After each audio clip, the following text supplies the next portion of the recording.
time once again to go racing. It does not get any better than this. The pressure is really on now. Yes, it's pole position. Lights out and we're racing in PSGL. The first lap has been absolute chaos. What an overtake. Oh no! I've never seen anything like it. Side by side again. This will be settled right at the end.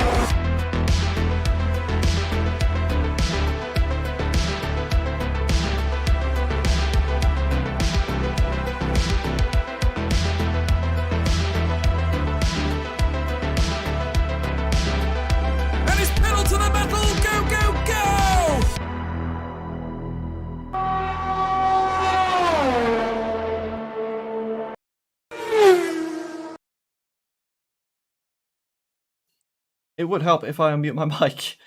Hello everyone and welcome along to Season 30 of the PSGL Leagues. We are here tonight covering the F3 League on PC. My name is Paul Zytrix B. I'm joined by Sam in the commentary booth. Welcome along, Sam. Thanks for joining me. And yeah, given the way that talents had to shift around, we're staring down the barrel of quite an exciting season by the looks of things. Yeah, good evening, Paul. Good evening, everybody. And of course, we are definitely in for an exciting season. A lot of these drivers have not really raced each other before. Some of these coming over from the Xbox platform, a lot coming over from the PlayStation platform, as I well know. And I'm also coming over from the PlayStation platform as well. Last season, I was doing F3 on the PS side. So new experiences for me, new experiences for Paul, and new experiences for a lot of these drivers. So a lot of unknowns, and a lot of these drivers are ready to get out on track and see who's on top, who's in the midfield, who's at the back. Yeah, absolutely. And as you say, there's a lot of unknowns. And to me especially, there are a lot of unknowns coming in. This is my first season, of course, in the PSGL. And I can tell I've been put in good hands with plenty of good drivers. I've already been taking a look through the drivers and sort of picking out my ones to watch, if you will, looking at past results and so on and so forth. And we just had a chat just before going live as well about potential drivers to watch. But Sam, who have you got your eye on this season for having a strong drive and really cementing their name within this league? Well, I'm going to only look at the full-time drivers. I think reserves right now, it's obviously too early to say. And of course, because of the fact they're reserves, they're not likely to be driving every week. But early names I'd like to pick out, obviously, would be the likes of both Christians, Hausman and Sendel. Both of them have gone in really to the season with the placements, as you know, in first and second. The way that works basically is they are sorted as theoretically the best two drivers. It doesn't mean they are the best two drivers. So obviously that's just to say no disrespect to absolutely anyone in this division, because we don't know. Watch out for George Alberola. If people know him on PlayStation, and I'm sorry if I've butchered that name, but that is Yorpa. And also watch out for Carter Lundy tonight. He put in one of the chats his times, and it looked competitive enough to even be in PSGL F1. So a lot of intrigue going on for a lot of these guys tonight. And like I said, it is a first time for a lot of these drivers when they're racing each other. So we're in for a very exciting experience this evening.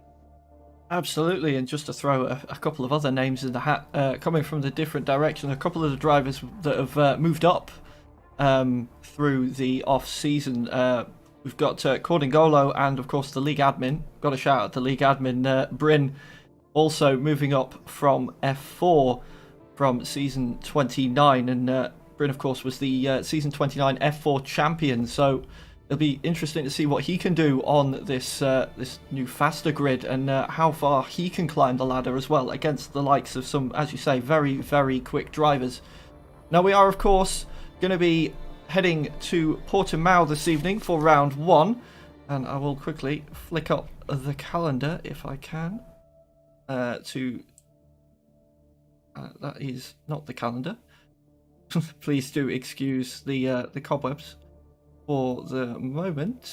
It should turn into the calendar any second now, and we can talk through the races we're going to expect through this season. Here we are at Portugal, of course, Portimao on the south coast, on the Algarve, and we've got plenty of rounds of action coming up as well for everyone to enjoy across the next few races. Here we go then, here's the calendar, and it's gone again immediately, so bear with me one moment. We will get this calendar up for you in a second, and we can talk through what we're looking at for the season. Are there any tracks in particular, Sam, that you are looking forward to the most on the calendar, as we do now have it on the screen right in front of us?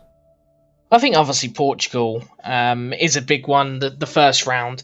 I think everyone enjoys Portugal. Britain, personal favourite of mine, round 2 as well. So early on in the calendar, there's a lot of tracks which I enjoy.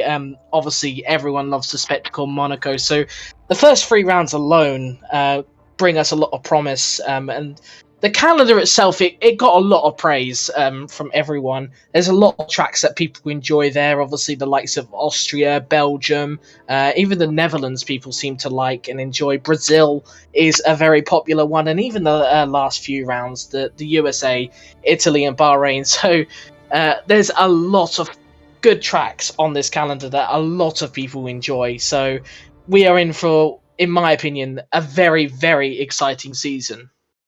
Absolutely, yeah. It's I'm very glad to see a couple of my favourite tracks up there as well, as I can now see that we are into qualifying. So let's take a look then at qualifying. Here we go, and I believe we were right on board with Cartalundi, who's out on an out lap. We said he was one to watch. We will just bring up all of the details for you to take a look at as well. And there we are. So, heading around now then towards the latter part of the lap. Cartalundi is one of the first drivers out. There's only a couple of drivers just ahead of him at the moment. We have got some times, in fact, coming in as well, nice and early. Bryn going to the top of the timing sheet straight away with a 1:17.1 on those soft tyres. Now, we are running a short qualifying session, so there is no Q1, Q2 or Q3, but we will be just 18 minutes of pure hot lapping from all of these drivers as Cartalundi now goes across the line with a 1:15.8. We saw those competitive times coming out in the chat beforehand, and Sam, he's absolutely delivered one. Yeah, that's an absolutely brilliant start for Cartalundi, and of course the confidence will be absolutely flowing through his veins. Almost 3/10 up on Morgan Ball in second place, and you know he's miles clear of everyone at the moment. It is still very early days, of course. Mightn't we forget, but it's a really, really good early pace setter to put him at the top step at the moment, which puts him on pole position, of course, for the race. But that is a good start, and that's a brilliant confidence booster for the Canadian driver. Absolutely, we saw as well. It's already getting pretty spicy out there on the track as well. Just as we were talking about Cartalundi's time, you can see the traffic jam in the final part of the lap as everybody was trying to scrap to find a good bit of pace. And Leonard was coming through that at the time, and it compromised his final sector just a little bit.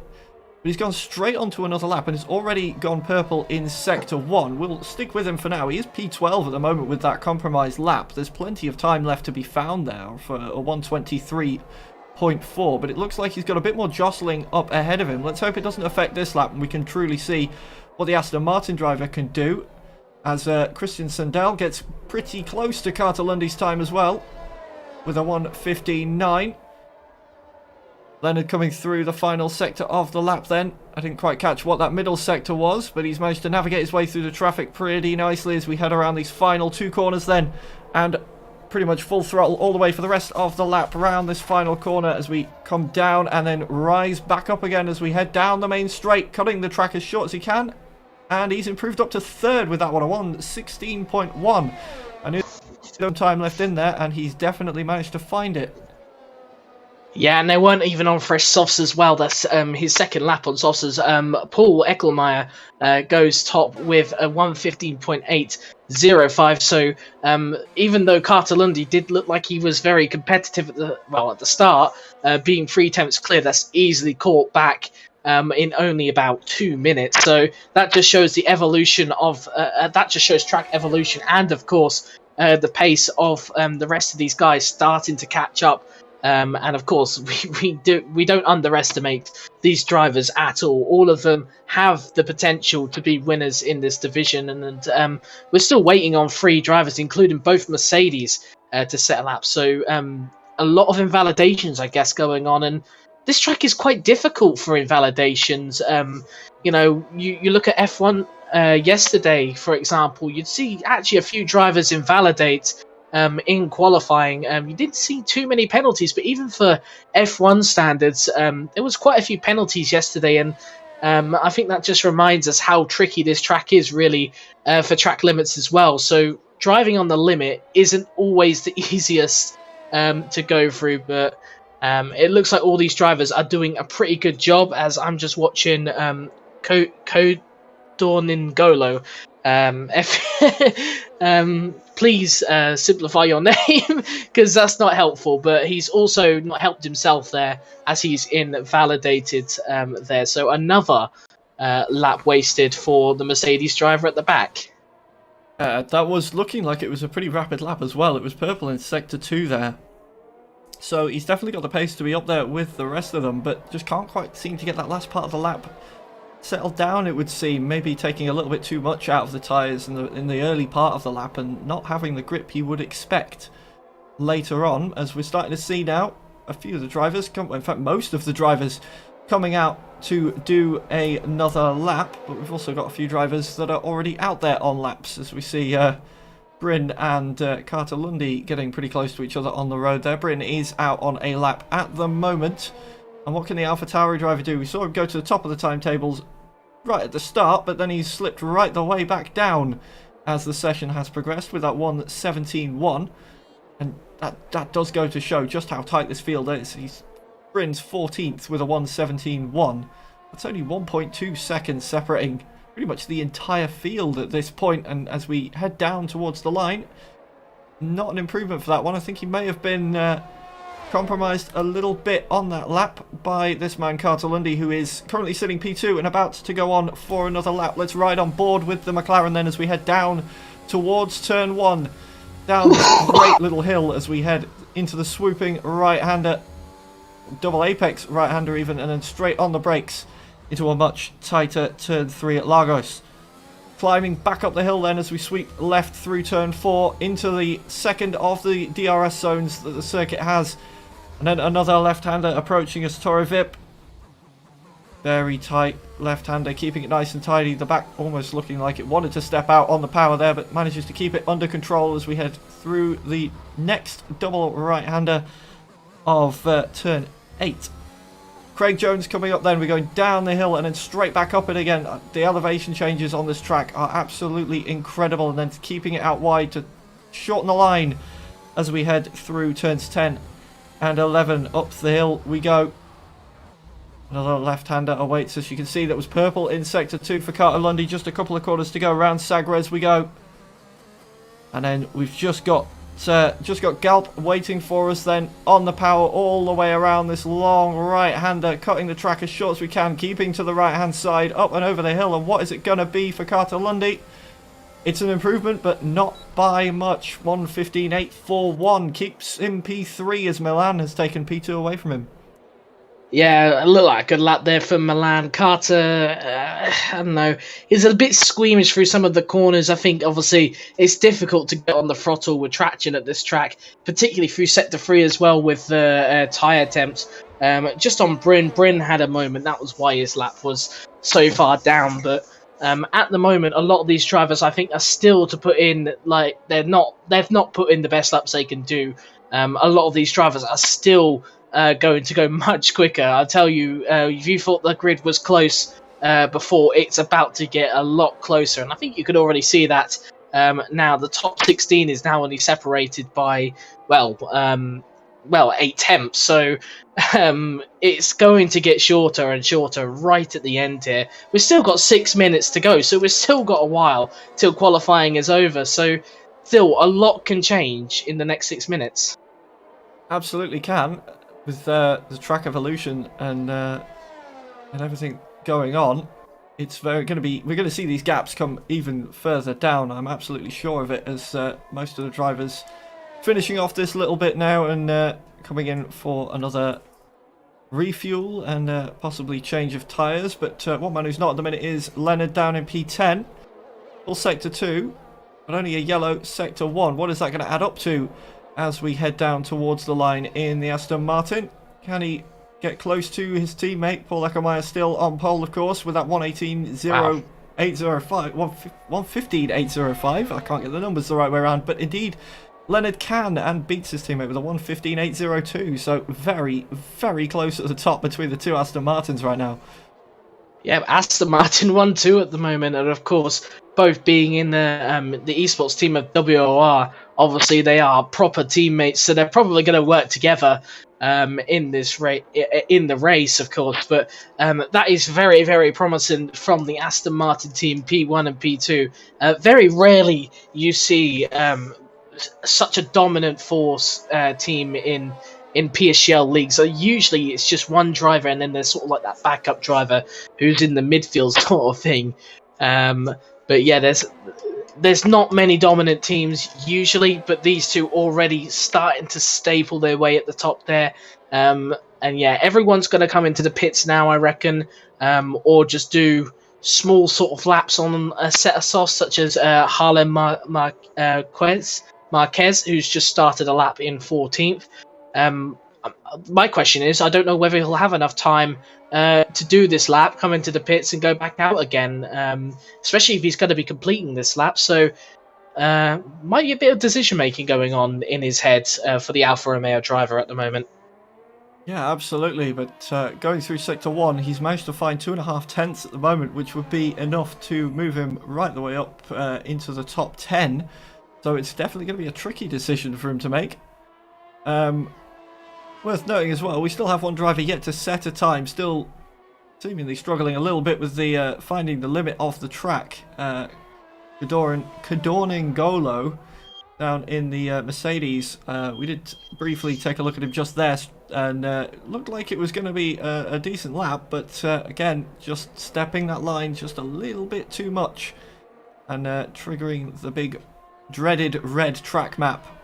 The signal the lap was invalidated. So Alan Marquis is going to finish this lap then, and does in fact move up into the top 10, P10 with a 1:16.053, and that's probably going to be maybe the last lap. I say that, but the man he's just displaced has invalidated this lap. In fact, Tuomas Laminen down in P11 in the Williams now, and he has got 0 laps on this set of tyres, so we could see him go for another lap potentially.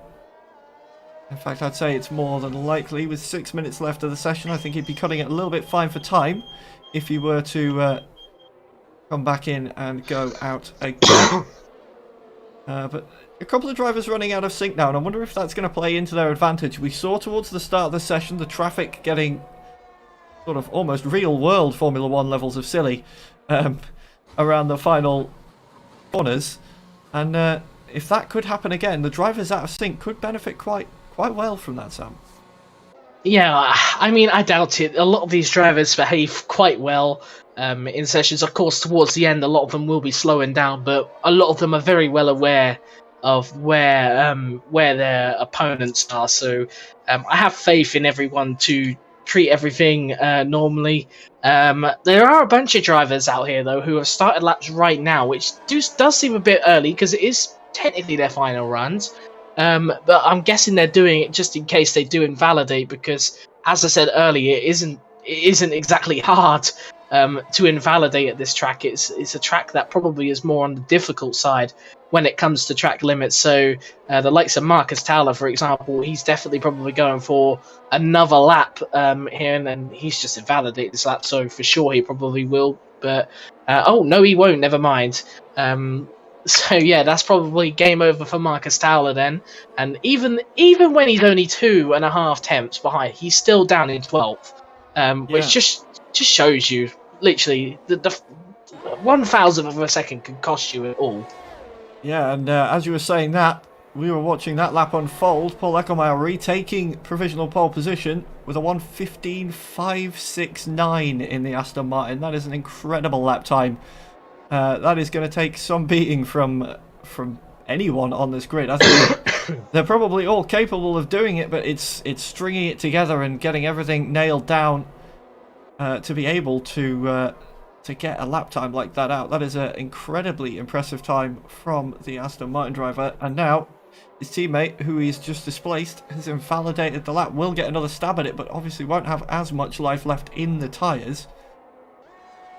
As everybody now is out starting their final flying laps. As you were saying, Sam, Carter Lundy now down in P4. We saw him set the pace earlier on in the session. Can he now find that pace and retake the pole position away from the Aston Martins, or even split the Aston Martins at the top of the timing sheet? We'll keep an eye on this lap as we head down the hill once more into this tight left-hander. As a few more drivers now quits for the session, not thinking they're going to get any more times out. We saw Marcus Thorler earlier on, and Bryn as well, sitting out the rest of the session in the pit lane. Now Carter Lundy then coming through the last couple of corners of Sector 2. We'll see what this lap's looking like when he crosses that timing line. It's purple through the middle sector then, just a few corners to go. Cars parting out of the way like he was Moses coming through that section of the track. You saw the Red Bull diving off. Nobody wanted to get into the way of each other. And now with just one corner to go, what can Carter Lundy do in this McLaren? And down the left-hander we go, keeping to the right-hand side as we've seen them all doing to shorten the track, running almost completely out of ERS. It's P2. He does, in fact, split the Aston Martins. Leonard had to settle for P3, and that it will be their final laps then. The checkered flag has dropped. Yeah, and Carter Lundy, of course, he was setting 0.5s in practice, and that just comes to show not always you're going to be at your best. But yeah, Paul Eckelmeyer, though, what a lap he set, and that was really out of nowhere, wasn't it? In a way, we were obviously predicting Paul Eckelmeyer to be near the top, but to be almost 2 tenths at the top, it's quite surprising, really, to see that. But a lot of these drivers, they've just finished their laps now. A lot of them just towards the end of their laps. A little bit of trouble there for Harlem Marquez as he comes around the final corners. He's validated anyway, so that's his session over. Joshua Pina coming across the line. It goes up to P11, and I tell you right now, being in P11 isn't always the baddest thing on this game. A lot of people do love that sort of reverse strategy and making up positions, but I'm not too sure whether this track is probably one of those sort of tracks anyway. But yep, that looks like it's qualifying over then. Yeah, absolutely. That is going to be our grid for the race then. Paul Eckelmeyer taking the pole position. We can't even watch him on a victory lap because he set the lap that early in the final run that he was back in the pits by the time everybody else had finished. But nonetheless, Paul Eckelmeyer taking pole position with Carter Lundy alongside him on the grid. It's going to be a incredibly exciting race. Some of the names that we were picking out before the race already showing the pace they've got, and it is some absolutely incredible pace with these lap times coming through already. So with there we go, the session does end then, and confirmation of the grid. Paul Eckelmeyer on pole position then, with Carter Lundy in P2. Milan lining up on row 2 with the other Aston Martin of Leonard for company. Christian Hausman and Jake Finch, row 3. Morgan Ball and Alvaro Pu, I hope I said that right, in the Williams on row 4. Jay Verhage and Christian Sendell rounding out the top 10. Jorge Alberola and Joshua in the Alfa Romeo P11 and P12. Thomas Laminen and Harlan Marquez P13 and 14. Marcus Thorle, Hazel Rookie, Kaiden Forbes, Kryzix, Bryn and Kodorning Golo round out the top 20. So as we head towards the race then, get your predictions in chat. Who do you think's going to win? We've seen it's a very, very close grid between all of the drivers. Qualifying session. Who's your money on then, Sam, for the race win here in Portimao? I'm going to be honest with you, I'm going to refuse to answer that. I think there's a lot of drivers who could still win the race. There's a lot of unpredictability in league racing in general. Sometimes you get like someone like P7 come out of nowhere to win. So really, it's on anyone's chance to win tonight. Anything can go right, anything can go wrong. This is a track with tyre temps as well, and with the elevation, it's such a tricky track. I believe it's turn 8 where you're just turning uphill. It's a right-hander where you turn uphill, and that has caught a lot of drivers out in the past and in the present. So we could see spinners there, even those who are in the lead. If they're in the lead by a little bit, a little lapse of concentration, and that can change absolutely everything. Yeah, it absolutely can. You need to maintain 100% focus for pretty much the whole race. And because especially with the grid as close as it is, you get the feeling you give any of these drivers an inch and they will take a mile. As we get ready for the formation lap, we'll be back. Medium camera then for the formation lap. And they are away on that formation lap as we join in with Paul Eckelmeyer on pole position then. And yeah, we've got 33 laps ahead of us. And plenty of action all the way through it, no doubt at all. You can see Paul Eckelmeyer looks like he wants to get on with this. He's really stringing the field out as we head down the short second straight of the circuit. And round into sector 2 we go. It's nice to see quite a rainbow coloured grid showing up here in the F3, as you were saying before, with no team being truly 100% dominant and everybody sort of being a little bit all over the place. You can see there's green, orange, red, green, orange, blue. It's a nice rainbow making its way through right now, but pretty much everybody is equal on pace, so I imagine that rainbow is going to shift around a lot through the season. In fact, probably quite a lot during the race. We'll have to see what sort of a start Paul Eckelmeyer can get from P1, with everybody ravenous behind to try and make some positions as we start backing the field up now. Last bit of weaving coming in before the game takes over for the pre-designated burnouts to the line. And as far as I can tell, pretty much every driver starting this race on the soft compound of tyre. We will take a look at that. There we go. Everybody inside the top 10, of course, on the soft tyres. And then Jorge Alberola, Joshua Pino, Tuomas Laminen, Alan Marquise, and pretty much everybody in the back 10, except for Marcus Thorler, starting on the medium. So going for a longer first stint in the race then, as we wait for all of the cars to line up on the grid. And as we get ready to kick off season 30 of the PSGL Formula F3 League on the F1 2021. The lights are coming on then. 2 lights, 3, 4, 5. Holding for a while, and they are out, and we are away at season 30 of the PSGL F3, and it's a good start from Paul Eckelmeyer and from Milan as well, who's already managed to jump past Carter Lundy at the start. You can see the second Aston Martin pulling up alongside as well. That's Leonard and Christian Hausmann going side by side, and now there's a Red Bull getting involved as well, as Jake Finch tries to join in this fight. 3 wide through turns 4 we go. There's a bit of contact and off in the background, and Christian Hausmann is going backwards at the moment. He's now got the Williams to contend with, as Jake Finch has had an absolute worldie of a start and managed to jump all the way through already, and now he's chasing down Carter Lundy, who's managed to drop behind Milan now, but is keeping up for the time being. Round the sector 2 we go then. You can already see the 3 that started 1, 2 and 3 starting to extend a little bit of a lead, but Carter Lundy is hungry to get that position back from Milan as we head through the second part of the lap. Will he be able to make the move into turn 1, and how much is this going to help Paul Eckelmeyer, of course, as he's nearly a second ahead already. And yeah, what a great start from a whole bunch of drivers, and not so much for a few.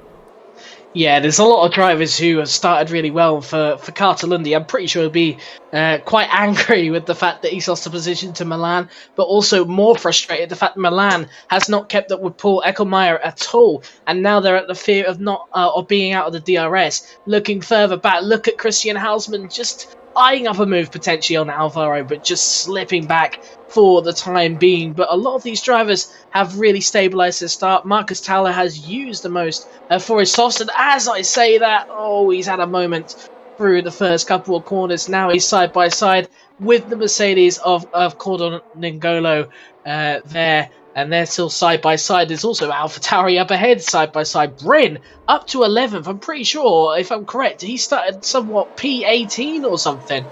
So Bryn has made up so many positions, the F4 champion, perhaps showing his experience on the platform already, and obviously the experience perhaps to overtake, seeming he was the best of the field last season in F4. But looking further forward, look at Paul Eckelmeyer. He's already 1 second out. Carter Lundy's also fell back a little bit of Milan, and all these drivers are now starting to just slot into positions a little bit. So just expect some sort of calm down period for a little bit.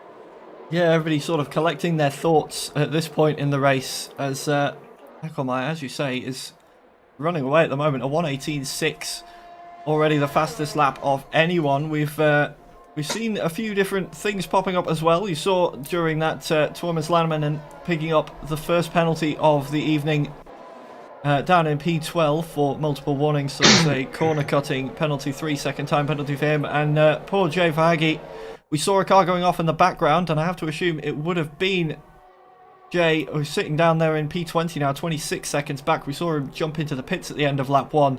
So clearly some contact there has led him to have to change the strategy. We'll see if he can bring it back at some point in the race, make an alternate strategy work. But for now, Paul Eckelmeyer leads with a 1.1 second lead from Milan and Carter Lundy. And Carter Lundy still sniffing around for that move, but you feel he can't quite get close enough at the moment to get past. The gap just keeps dropping every now and then Milan finds a bit of pace somewhere else on the lap, pulls back out again, and that's probably a bit frustrating if you're Carter Lundy behind the wheel. Oh yeah, it's definitely frustrating at the moment. He wants to catch up with obviously Eckelmeyer up ahead, but the good thing is he will have the DRS. Milan would not. But as he gets towards the DRS zone here, going down to turn 1, there just seems to be that gap at the exit Milan seems to get is so much better than what Carter's is. So Carter has to stick behind even further, and this is just damaging his race a little bit.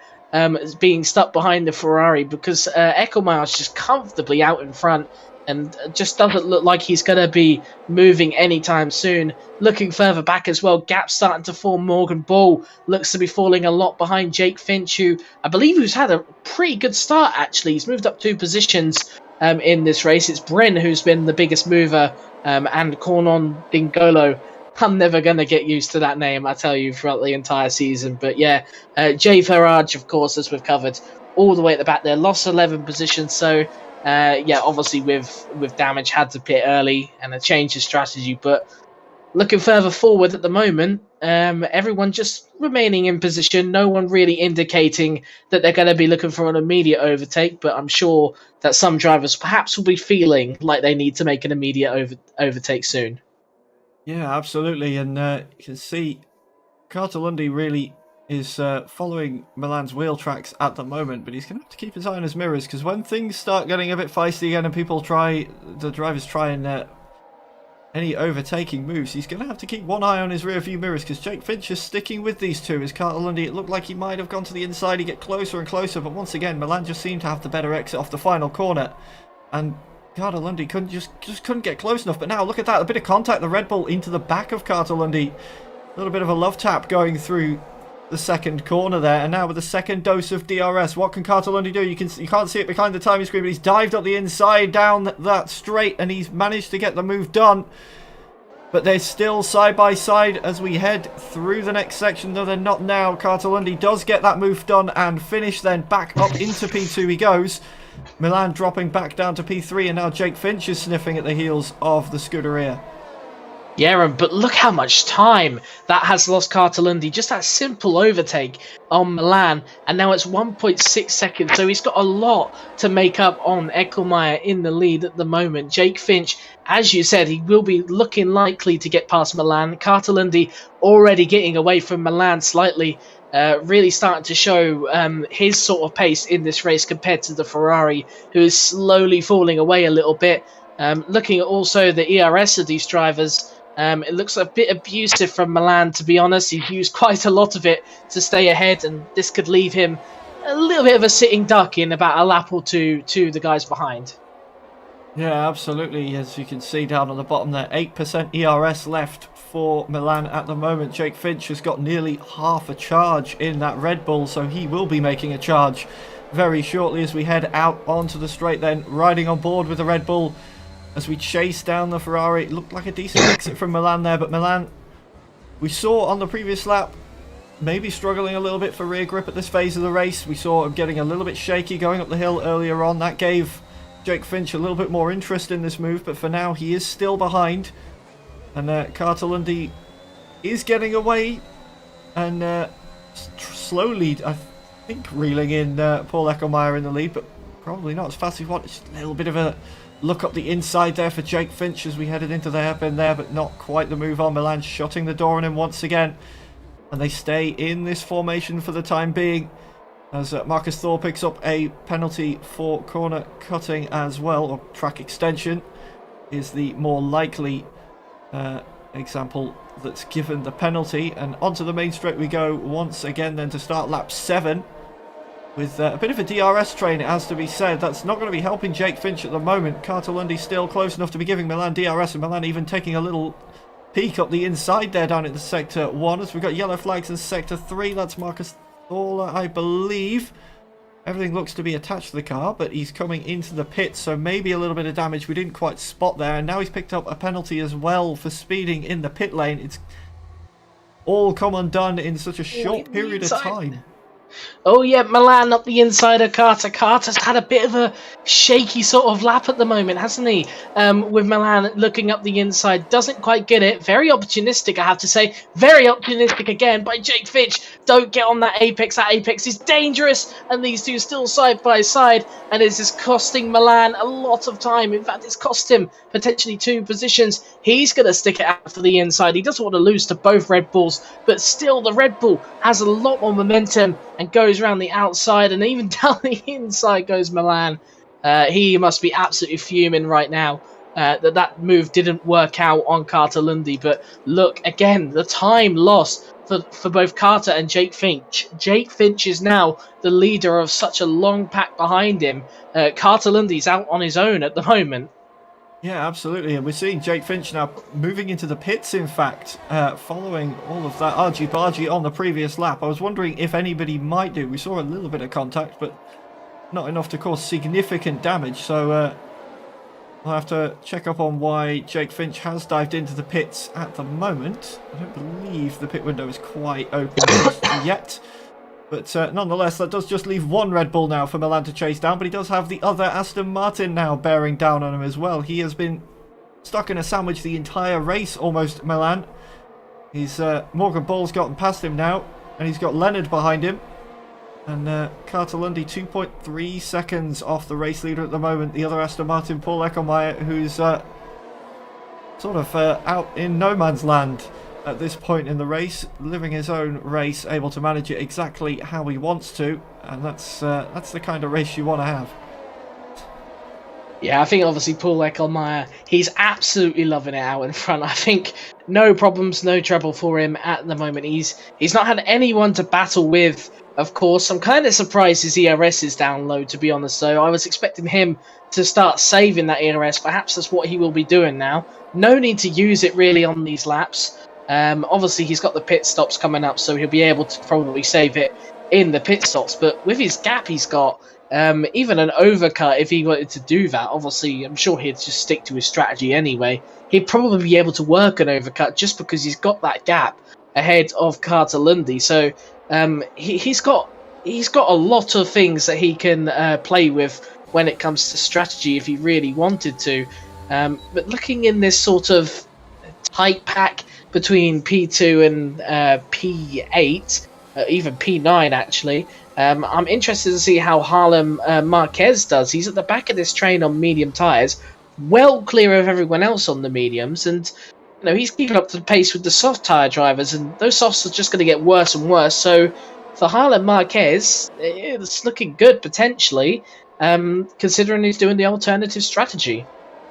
Yeah, that alternate strategy could come into play fairly soon, as once the pit window opens, those soft tyre runners will come in, and then we'll see if he's maybe even got a bit more pace on that yellow wall tyre without any traffic in front of him. We're just keeping an eye on the ERS again in this battle. Leonard chasing after Milan. Milan still not with a lot of ERS left.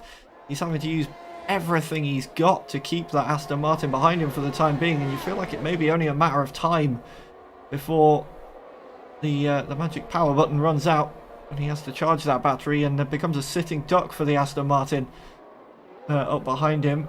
But he's even dropping a little bit now to Morgan Ball as we head into the second DRS zone. He does still have DRS for the time being. No moves happening at the moment, and I think we have reached another phase where drivers are starting to settle into a bit of a rhythm now, look after the tyres to manage ahead of the pit window opening as Kryzik comes into the pits in the Ferrari.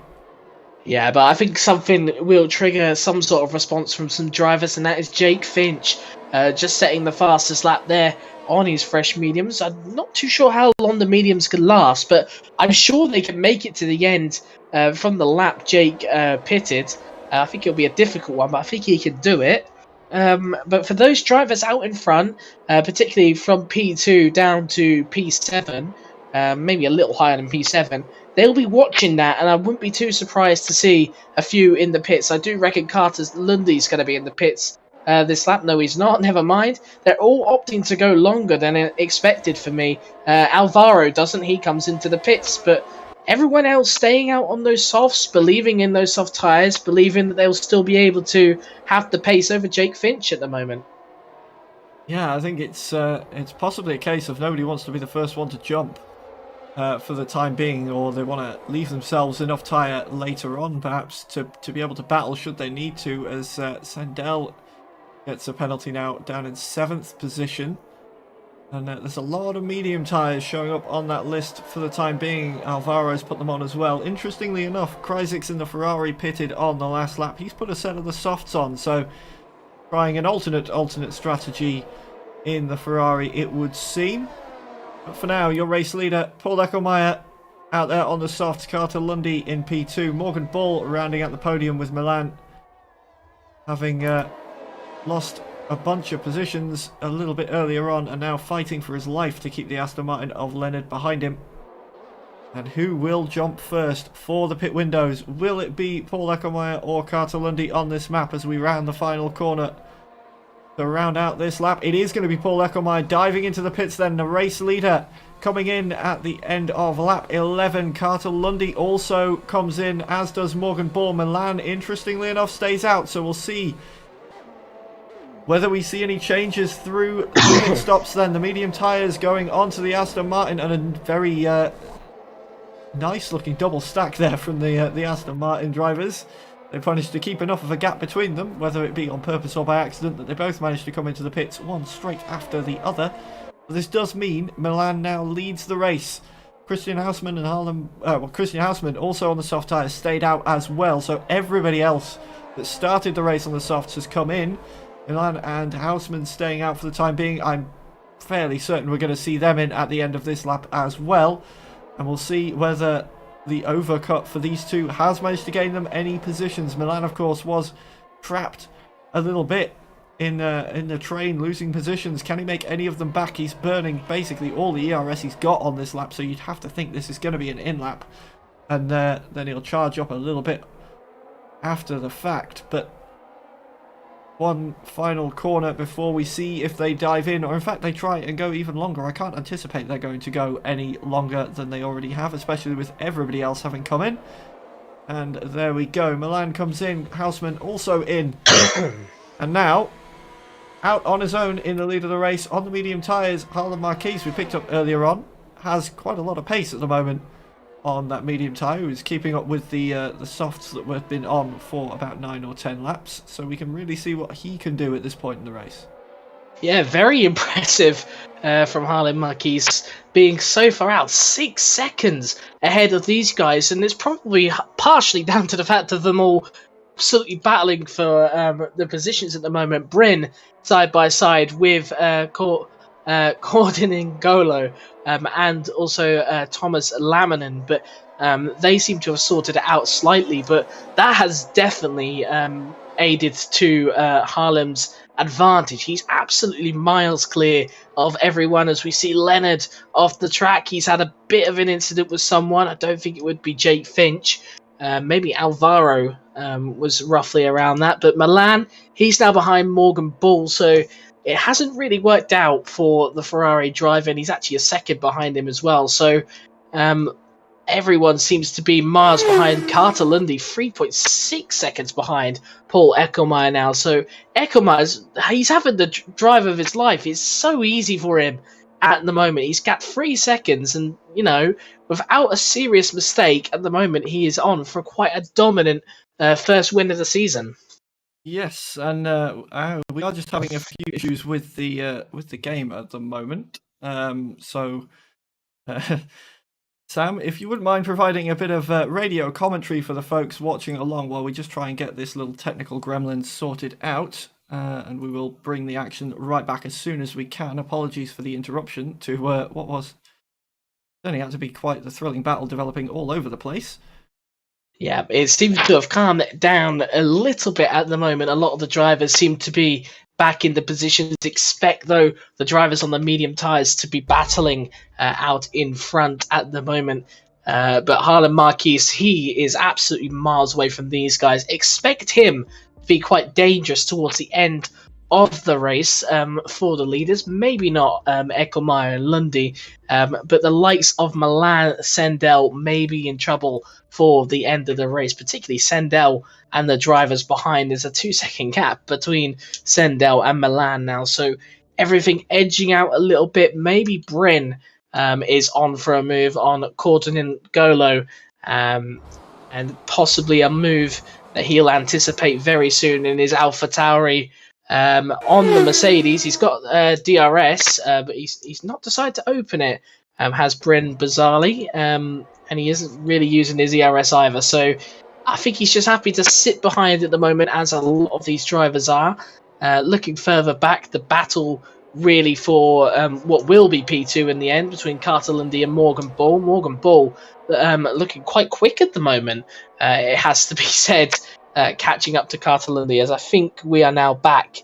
Are we now back, or we should now indeed be back? Apologies once again for the small interruption there with the game crashing, but we are back in the action, joining along with this battle, as you were saying, Bryn trying to hunt down Cordon N'Golo, as Harlan Marquis still leads for the time being, as they've not made a pit stop, and none of the top 8 have come in just yet, still on the tyres they started on, those medium compound tyres. And Paul Eckelmeyer in the net race lead once the pit stops go off at the moment, and he's still got quite a healthy lead to Carter Lundy behind. But as you said, while we were fixing that, it seems to have settled down a little bit now. And who's going to be the first one to bite of the medium runners then? We saw it was the race leader was the first one to bite for the soft tyre runners, as we see Bryn taking a look up the inside on Cordon N'Golo, but not quite close enough to get the move done once again into turn 1.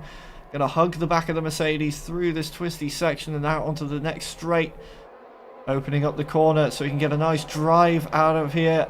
DRS wide open then with that extra drive from the exit. Can he get a move up the inside? No, he can't still. So still stuck behind Cordon N'Golo for the time being is Bryn. But in his first outing in F3, he's definitely showing he's got the pace to be here. Oh yeah, for sure. Of course, I know Bryn very well. Bryn has kind of moved more towards the Assetto Corsa sort of side of things as of recently. So perhaps he's not bringing in the momentum or the form that he was in from F4 last season. Possibly he is, possibly isn't. That is not very good. Jake Finch has left the session. Yeah, I think that might be an internet issue, but it could also be a sense of giving up. But I seriously doubt it, because there's still a lot of opportunity in this race. But yeah, for Jake Finch, that's unfortunate. Hopefully he can get back in the lobby if it was a disconnect. But yeah, Bryn, very talented young driver, and of course the F4 champion. He knows what he's doing. He's just going to sit behind that Mercedes in front of him. He's not using the DRS. He's kind of sitting behind, just waiting for an open opportunity to take the position. And you know what? This could be the opportunity. Just hasn't got the exit, unfortunately. Yeah, so once again, following in the wheel tracks of the Mercedes, as we see, who's that come into the pits? Caden Forbes has come into the pits off the medium tyres. So one of the top 8 pits, and I wonder if that will trigger anything with the rest of the medium runners that started the race on that yellow wall tyre. As that looked a little bit shaky there from Bryn coming over the crest of the hill. Still keeping up with Cadon and Golo for the time being, but one of the medium runners is in. Will we see any more come in at the end of this lap? And something else I have spotted that I want to touch up on is we were saying about the pace that Harlan Marquise had in the earlier phase of this race. He was keeping up with the soft tyre runners. Has he undone that? He's got a penalty now for track extension, and that could be incredibly costly for making that alternate strategy work later on down the line. We'll have to wait and see, but for the time being, no more pit stops coming in, and Bryn still hunting down the Mercedes. Yeah, well, all of them just seem to be hunted down Harlem at the moment. But Harlem, he's still got a good 4.2 seconds clear. He was impressive in the medium stint before the soft runners have come in. But ever since he's been in the lead, it seems to be a sense of pressure at the moment, perhaps, on the Alfa Romeo driver. He's still 4.2 seconds clear, but at a point, we were talking about 6 seconds clear of P2. And, well, he just seems to be really, perhaps, a bit more cautious, a bit more conservative on the throttle. Either that, or he was just absolutely spamming clear, because he has lost a lot of his ERS. But then again, the guys behind him and around him aren't really in a very favourable situation themselves. So at the moment for Harlan Marquise, perhaps his tyres are starting to go off. The setup probably isn't the greatest for tyre wear compared to the others, and perhaps that could be the reason why he's dropped a bit on pace. It could well be, and that could trigger the pit stops from the rest of them pretty soon, as our net race leader Paul Eckelmeyer has caught up with those that started on the medium tyres. We've got an off somewhere. That's Kreisix has gone off in the Ferrari, but seems to have gotten it back going again.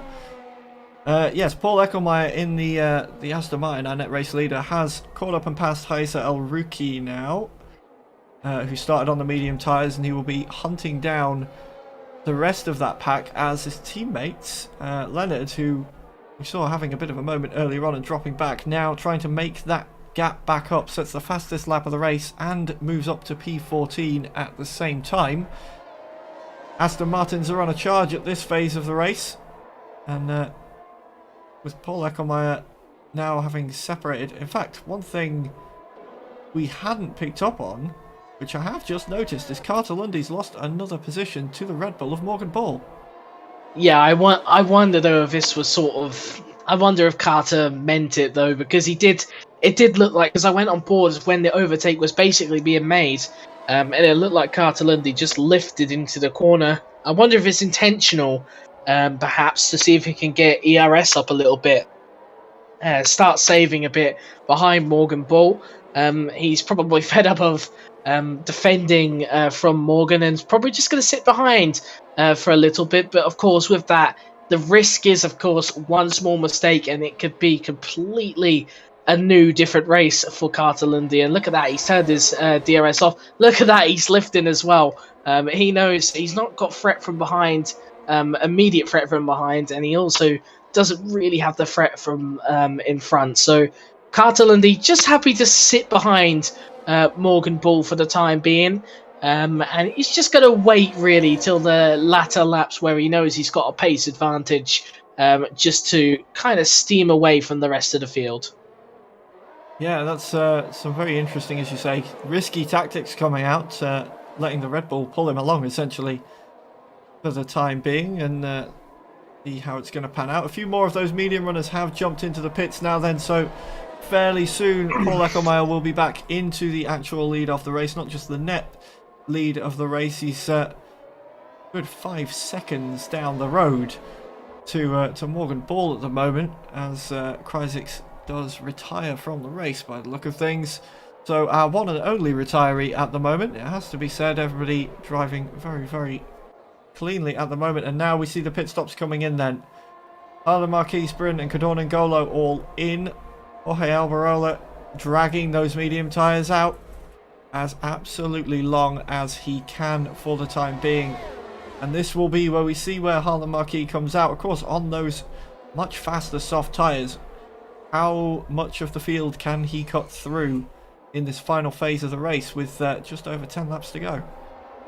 Yeah, it looks like he'll catch up to the 3 in front, but considering we've only got 12 laps left, I think Milan is going to be a tough one to catch. The rest of them, Sendel, Alvaro and Hausman, they will be in trouble from Harlan Marquez quite soon. And Leonard really has dropped back in this race, hasn't he? He has had a bit of misfortune, really, to be fair to him, but he's dropped back in this race quite considerably, and he's now in trouble from Bryn and the rest of the soft runners behind. And Bryn has had such an underrated race, to be fair. Even if he doesn't really make up much positions other than this one on Leonard, but he's had no penalties. I'm not sure how many warnings he's had, but he's made up quite a few positions as well, starting down in P19 in this race. So really got to give credit to the AlphaTauri driver, and as Jorge Alberola does come into the pits now, I'm intrigued to see where he comes out. He went a lap longer on the mediums, but he's got a long wait in the pits to go through. Is he going to be ahead of Leonard is the question. Be a little bit helpful for him if he is. He's not even ahead of Bryn, actually, or Joshua Pina, so that was me completely miscalculating where the pit exit was. And he drops down behind his teammate. Yeah, so perhaps not working out immediately well for him there, staying out that extra lap and losing quite a lot of time to those around him who pit for those fresh, soft tyres, able to get much more pace out of them. But he does have that extra lap freshness on them. He may be able to make that time back, so well, I'll keep my eye on that one as we are still watching for the time being this battle. As Carter Lundy, well, I say battle, Carter Lundy allowing the Red Bull to pull him around for the time being, just conserving for the final push towards the end of the race. And yeah, Bryn now up into the points, and definitely one of the big movers of this race so far. Has just come in for those soft tyres and is now setting purple sectors as well in the AlphaTauri. Starting from all the way at the back, it's been a very impressive race for him so far, as you were saying. Yeah, up obviously into P9 now. I don't think really there's going to be any more positions though from Bryn. And I mean, who knows with this race? You never know.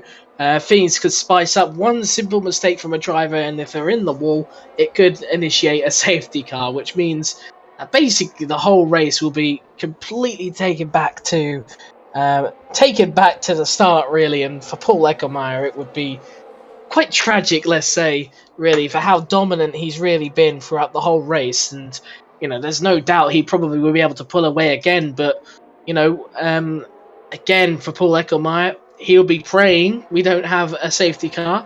For the drivers like Morgan Paul and Carter Lundy, who may have some sort of belief that if there was a safety car, they could take an impact on this race. Both no penalties, even Milan as well behind. No penalties for any of these drivers. And, a safety car could completely change the race result with 10 laps to go. So don't go away just yet, folks. Things could still get spicy at the front. It absolutely could, as we see Bryn has gone off. I think we may have cursed him. I saw that in the background there as we were just saying there about how impressive Bryn's been, making that one small mistake, and that goes back to what we were saying right at the start about you need to stay focused around this track for the entire race, because one small mistake could undo everything, and Bryn dropped down 5 positions from that one spin, and is now potentially about to lose another one as Hazel Rookie comes up as well to pass with the DRS. Back down to 15th. That's so unfortunate for someone who's had an impressive a race as Bryn has had, but it's not over yet. Still plenty of time to try and recover some of those positions, as we're seeing a little bit of chopping and changing as well in the back half of the top 10.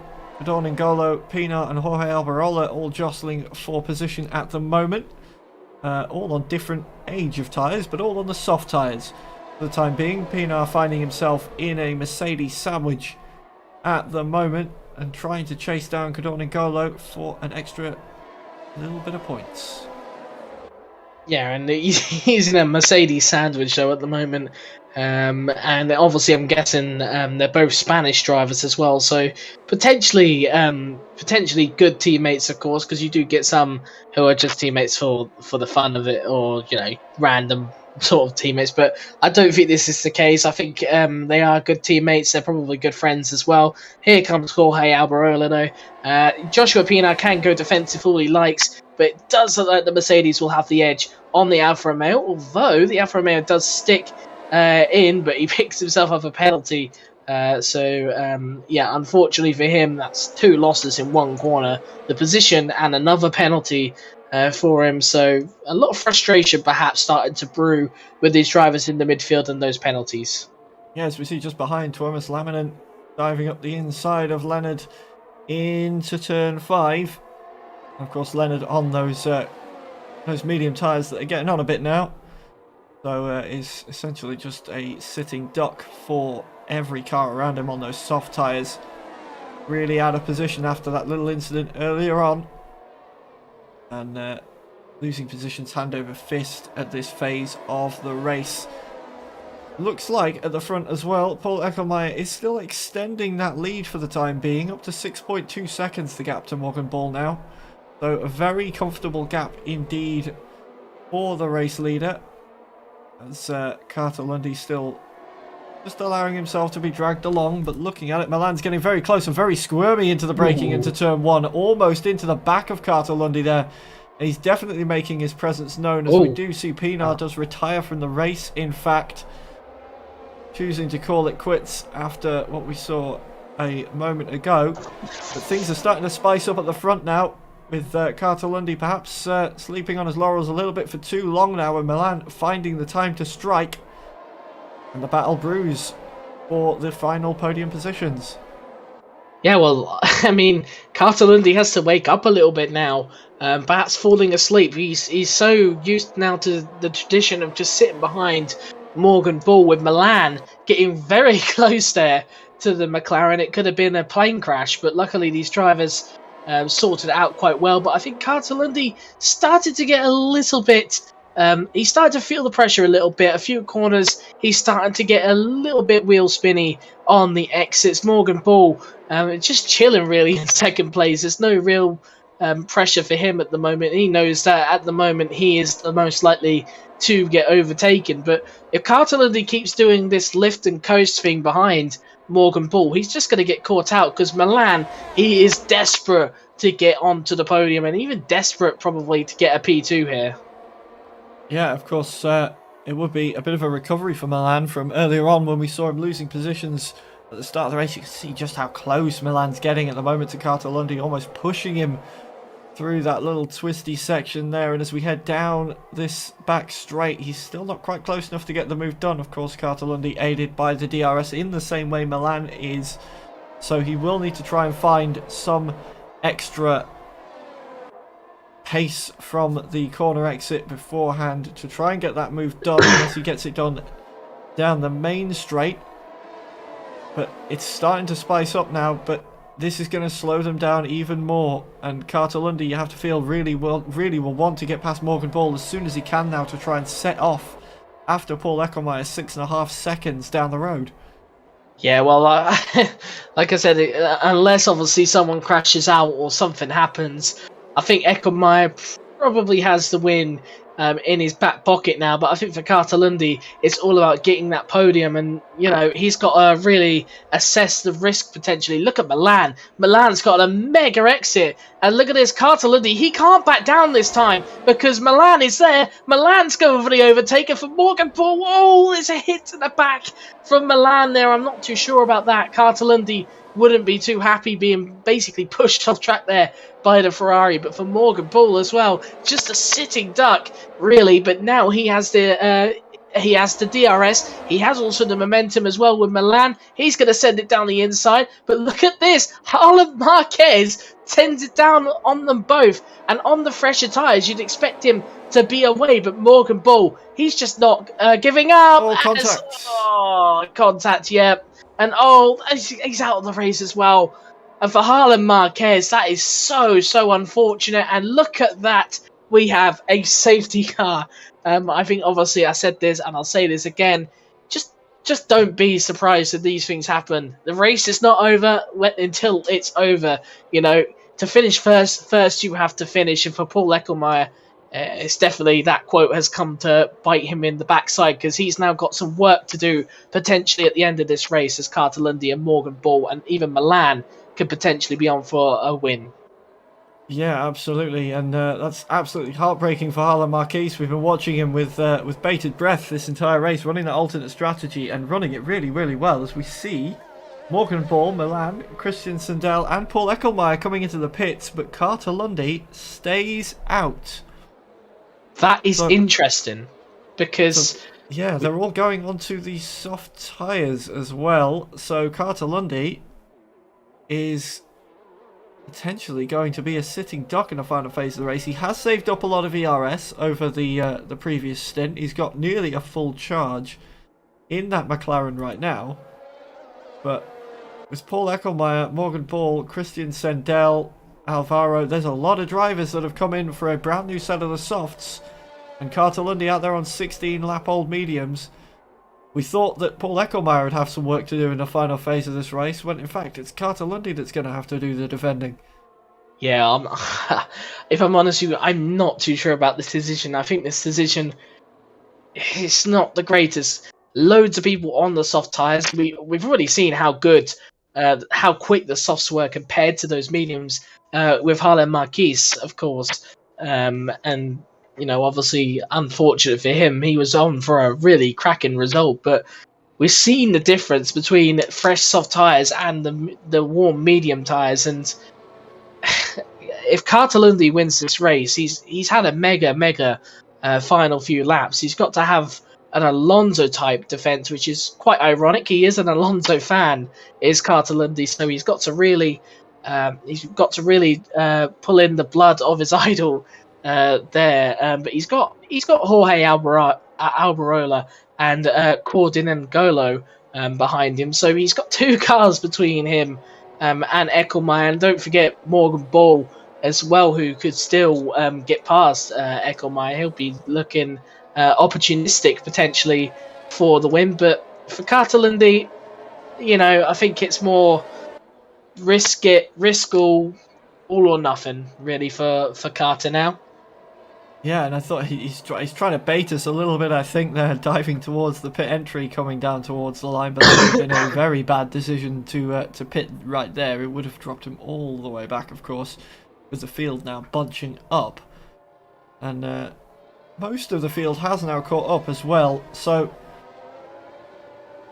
Cartalundi with the full charge of the ERS and 3 laps to go is going to have to drive the widest McLaren, as we were saying. But if he can't defend against those fresh soft tyres, the amount of positions he could drop in this last phase of the race, it could all come undone. So it essentially becomes a sprint race with a handicap for Cartalundi this final part of the race. And I wonder if we will see the safety car in this lap. He'll be praying. He will be praying. I imagine we probably will. Most of the field has caught up, and with only 3 laps to go, it's surely not going to stay out there for much longer.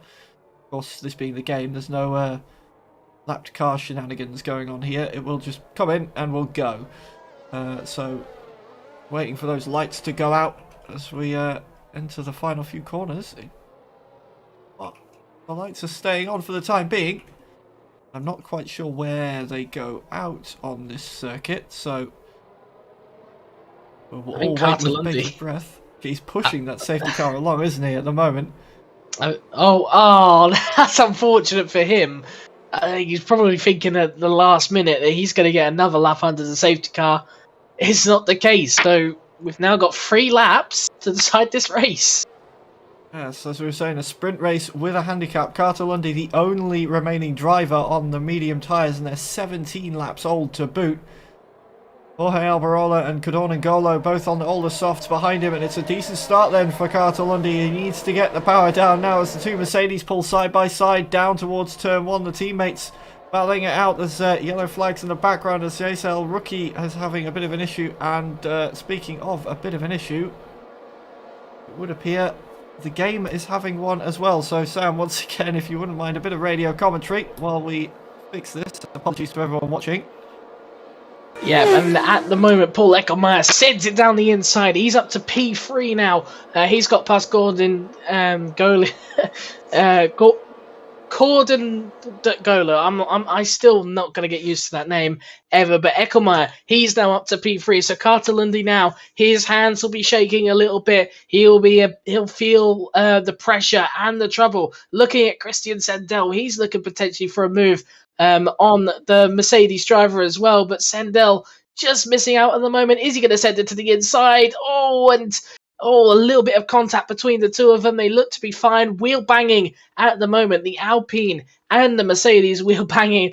Looking at Paul Eckelmeyer, he's right behind Alberola now in the Mercedes. Only 8 tenths now between Carter Lundy and Alberola. And then obviously Eckelmeyer just behind. But here he comes to the inside. It should be an easy move for the Aston Martin. There we go, up to P2 now. So Carter Lundy, although he'll be thinking for a moment, he's got P2 in the bag. P1 is looking like it's going to be a desperate defensive effort if he's going to get that race win, because Paul Eckelmeyer has got so much more pace on those new fresh softs compared to the old mediums. He's got a lap and a half to really defend it, but there will be DRS on the last lap. So for Carter Lundy, it really is going to be a very tricky one to defend. But Paul Eckelmeyer probably could still actually overtake on this lap. There's still a few opportunities and corners available, whether he wants to sit behind or not. Jorge Alberola, though, he's chilling in third place now. Morgan Bull has fell right behind the top 3, and he's now battling with Cordon N'Golo, and that's gone really now, but now it's Sendel looking to get past the Mercedes again.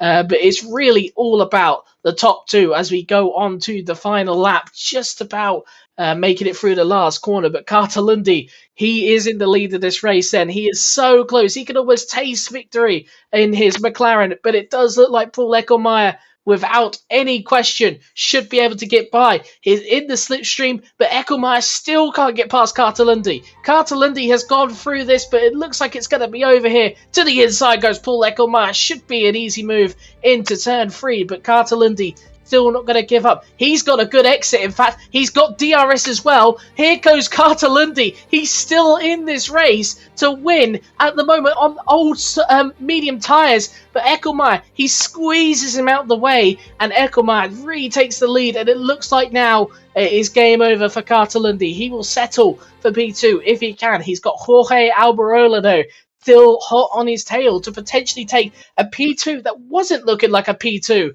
earlier in this race. He's had an absolutely stunning recovery, but he does have a penalty, which will obviously move him down a few positions anyway. But for Carter Lundy, well, it was brave defending, and it was actually looking like for a slight moment he'd get past. But Paul Eckelmeyer, he makes up the positions. It looks like, without a doubt, he's going to take the race win at the end as he goes through towards the final corner now. Paul Eckelmeyer, he's had a dominant performance in this race, and there we go. He will take the race victory without doubt. The Aston Martin has the perfect start to the season. Well, what a finish to the race that was, but Yeah, apologies to everyone for not being able to show you that race finish, as the game decided to not want to let me show you the race finish. So apologies once again for that. But what a finish it was, and yeah, what a race it was in total, with that late safety car causing such drama across the final laps. I mean, yeah. it is a shame what happened there, but obviously we can't help. Obviously, the game crashing on us is not exactly our fault. But still, we got some brilliant action in the end, and it was very Hamilton, Verstappen-esque. Of course, the race leader on the older tires, well, older and obviously less grippier tires, and then in the end, obviously, you had the guy who was the main challenger, really, coming out of nowhere on the fresh softs. There's nothing Cartalundi could do. He gave it a good, brave effort, though, on the final lap, and he will be kicking himself potentially of the decision, because at the end of the day, he probably still could have had the pace to win if he made the pit stop. But we will never know how that reality would go, sadly. But for Cartalundi, I'm sure he's still happy with the P2 in the end, and it's a good start to the season for him. And Paul Eckelmeyer, started P1, ends P1. He's had a dominant race. You could argue he deserved it really from the start. Yeah, absolutely. With the absolutely outstanding qualifying lap, he definitely worked for that race win, and to be able to take it in the end with the pit stop. And I imagine Cartalundi will be. It's going to be the duality of a man right now behind the wheel, where Cartalundi is, because yes, he's managed to finish himself P2 here in the opening round, but also I know from some of the chats that were going on beforehand, he really didn't want to have safety cars that messed with the race and change the strategy and have that play around with things. So he's going to be probably a little bit angry that is actually what's happened, but also pleased with the strong opening to the season.